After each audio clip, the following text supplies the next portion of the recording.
Have you ever led or worked on a project that was in trouble and you knew deep down that something needed to change? Maybe you're feeling really overwhelmed with the workload and you knew that if one more thing was added to your plate, that something might break? Hi there, I'm Jennifer Glatz, Project Leadership Coach, and in this video, I would like to share with you a strategy that can bring you some relief, even today, if you implement the strategy that I'm going to be sharing with you. I remember working on a large-scale industrial engineering and construction project a while back, and at one point I had over 30 hours of meetings back to back in my schedule every single week. And what was happening was I was coming in early, I was leaving late, and I was working overtime on the weekends just to be able to catch up on the important things that I needed to do as a project leader outside of all of those meetings.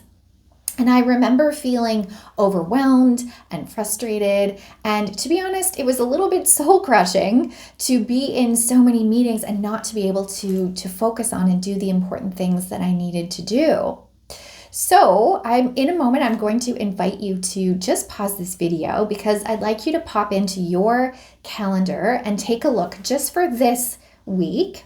Take a look at how many hours you're spending in meetings. Okay, go ahead and pause the video. Okay, do you have your number? How many hours are you spending this week in meetings? It's probably a lot. And so let me ask you a question. Would it help if we could relieve you of even 1 hour this week? What about 2 hours or 5 or even 10? What would that do for your stress level? What would that do for giving you some breathing room and some relief to be able to focus on the most important things that you need to accomplish this week? Would it help? All right. Well, here's the strategy. When you look at every single meeting on your calendar this week, I invite you to ask yourself one question. Does this meeting have a clear goal or outcome? This is a really powerful question to ask because it gives you clarity on why are you going to this meeting and why are all your other project team members going to this meeting. And if you can't answer that specific question, then maybe it's time to revisit why you're going to this meeting in the first place. Now, before you jump in, I want to just give you a word of caution. I am not saying to go into your calendar and start declining meetings, especially if they're scheduled with your boss or your client. That would be a career no-no. But what I am saying is that you as a project leader are empowered to make an assessment of the meetings that you go to and to be able to step in and have a conversation when the goal or the outcome of the meeting isn't clear. Let me give you a really quick example of this. So let's say a new meeting pops into your calendar in a couple days. It's a couple of hours long, and there's quite a long list of attendees, and you're not really sure what the topic is. You have the authority to go to the meeting organizer and to ask them this question. It may sound something like, "Hi, Joyce. I'm really looking forward to helping you inside this project meeting and showing up as best as I can to help you accomplish your goals. I'm just curious, what is the main goal or the outcome that you're hoping to get out of this meeting? Can you tell me a little bit more?" Now, when you ask that question, I think one of three things is going to happen. Number one, Joyce is going to come back to you and say, "Oh, yes, we have this design challenge that we need to tackle, and we're going to spend a couple of hours to brainstorm ideas on how to solve this." Great. Joyce is really clear with the outcome or the goal of the meeting, and that's a perfect one for you to decide if you'd like to participate.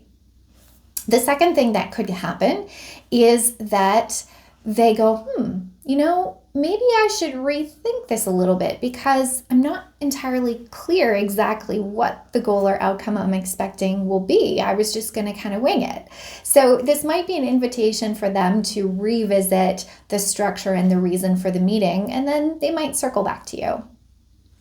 And third, what could also happen is they tell you that they want a status update on X. Now, this is a great opportunity for you to be a project leader and give them some different tools in your toolkit that they can use to be able to get the information that they're looking for, but outside of a meeting.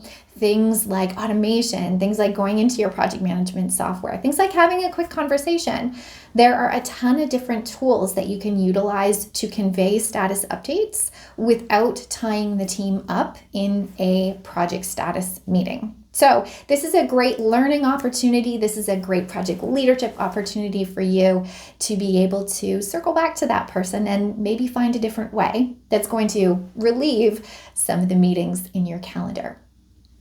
So I'm challenging you this week. Go ahead and give it a try. Use that one question to either evaluate the meetings that you've organized or the meetings that other people have invited you to, just to challenge to make sure that the goal and the outcome of that meeting is clear. And once you've had a chance to implement this strategy, get a little bit of traction, get a little bit of time back, I invite you to come back to my channel and check out my video on my project leaders meeting framework, because it's going to go into a deeper dive into strategies and tactics to help you deliver effective meetings for your team, as well as help others deliver effective meetings as well. So I hope this was helpful, and I really look forward to seeing you in the next video.